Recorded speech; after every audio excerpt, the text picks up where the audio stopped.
In Fortaleza, as in many cities across Brazil, those fans who were unable to get tickets to the Confederations Cup were able to follow the action on big screens in public viewing areas. In June, though, the locals need little encouragement to venture out, for this is festival time in Fortaleza.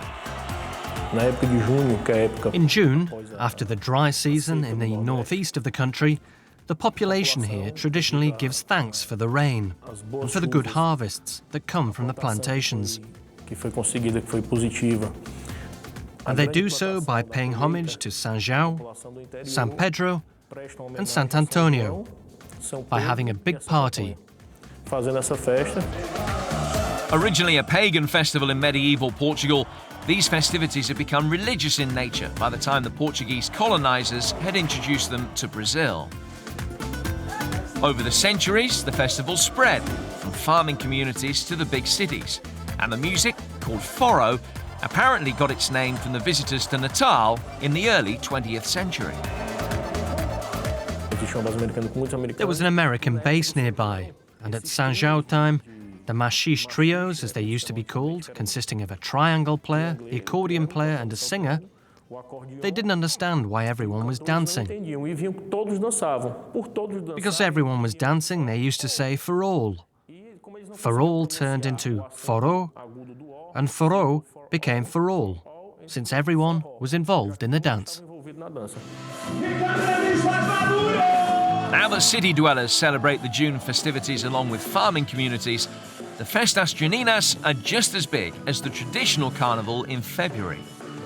And as the popularity of these festivals has spread across the country, the traditional music has been adapted somewhat. We have a forró called pé de serra, the authentic forró from our origins, from our northeast roots. And now the electronic forró has been created. The main difference between the two is that electronic forró is more of an artistic representation, just like all great rock shows. It uses LED screens on stage, very refined lighting, sound effects, stage pyrotechnics, and dancers. Despite the introduction of modern music, it's the traditional fare that makes the June festivities unique.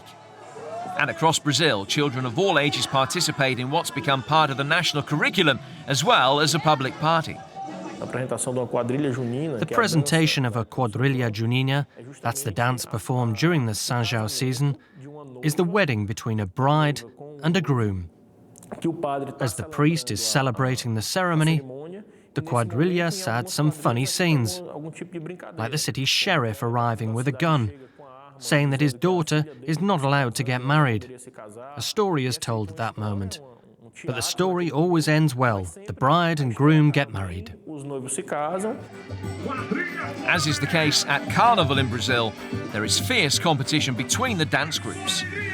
Individual outfits can cost upwards of $2,000, so huge sums are involved, particularly for those groups attending from the rural farming communities. Next year's festivities will coincide with the FIFA World Cup, of course, so fans heading to Salvador, Recife, Natal and Fortaleza will be in for a colourful experience. For 2014, the plan is for the festivities to take place for 15 days during the World Cup, to showcase Fortaleza's culture, Brazil's culture, and the Northeast's São João culture. But we will still have quadrilha presentations.